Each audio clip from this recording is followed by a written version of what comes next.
অন্তর্বর্তীকালীন সরকারকে বলতে চাই যে নাটক বন্ধ করেন। 5 মাস পার হয়ে গেল দেশের, আমরা বারবার বলছি যে একটা নির্বাচন, অবাধ সুষ্ঠু শান্তিপূর্ণ নির্বাচনের আয়োজন করেন।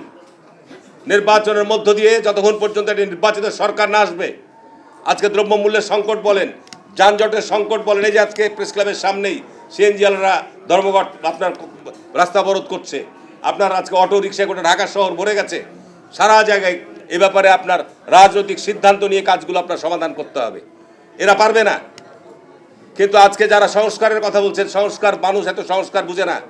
মানুষ চায় শান্তি, নিরাপত্তা, মানুষ চায় পেটে আপনার ক্ষুধার নিবারণের জন্য অন্ন, মানুষ চায় তাদের কর্মসংস্থান। আর মানুষ যেটি চায়, গত 15 বছর এই যে ফ্যাসিবাদ যারা কায়েম করেছিল, পুলিশের প্রায় 1000 লোক পুলিশ পালিয়ে গেছে। তারা যেহেতু সরাসরি বেআইনি কাজের সাথে জড়িত ছিল, পুলিশ যেহেতু এদেশের মানুষকে হত্যা করেছে, মিথ্যা মামলা দিয়েছে, তারা পালিয়ে গেছে। কিন্তু অন্যান্য সেক্টরের লোকরা কি পালিয়েছে? প্রশাসন, বিচার বিভাগের কিছু লোক, প্রধান বিচারপতি সহ কিছু লোক পালিয়েছিল, কিন্তু তারা এখনও বিদ্যমান রয়েছে। বিভিন্ন অফিস আদালতে এখনও বিদ্যমান রয়েছে। এই অন্তর্বর্তীকালীন সরকার কী সংস্কার করবেন? জাতির সামনে সুস্পষ্ট রূপরেখা দেন। একটা অবাধ সুষ্ঠু নিরপেক্ষ নির্বাচনের জন্য যেটুকু অগ্রাধিকার, সেটুকু আপনি ক্লিয়ার করেন। নির্বাচনে যদি আপনার মাইন্ড সেট আপ ঠিক থাকে, যারা রাষ্ট্রীয় ক্ষমতায় থাকবেন, এই পুলিশ প্রশাসন দিয়ে নির্বাচন অবাধ সুষ্ঠু করা সম্ভব। আর যদি আপনাদের মধ্যে কোনো অসৎ উদ্দেশ্য থাকে, তাহলে নির্বাচন সুষ্ঠু শান্তিপূর্ণ করা সম্ভব নয়। আমরা জাতীয়তাবাদী দলের পক্ষ থেকে ইয়ুথ ফোরামকে পাশে আমরা আছি। আমরা শুধু এটুকু বলতে চাই, বাংলাদেশ জাতীয়তাবাদী দল, এদেশে জাতীয়তাবাদী শক্তি যে কোনো ষড়যন্ত্র রুখার জন্য প্রস্তুত আছে।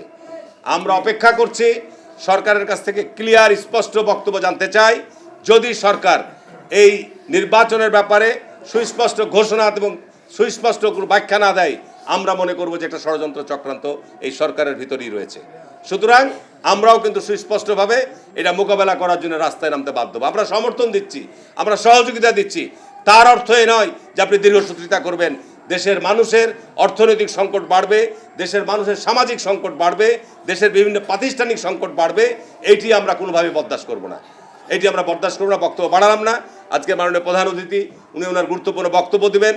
শুধু এটুকু বলবো, যেখানে আমাদের সাংবাদিক ভাইরা দীর্ঘ 15 বছর আপনারা ছিল অবরুদ্ধ, এই প্রেস ক্লাব অবরুদ্ধ ছিল, দখল করে নিয়েছিল, মিডিয়া দখল করে নিয়েছিল।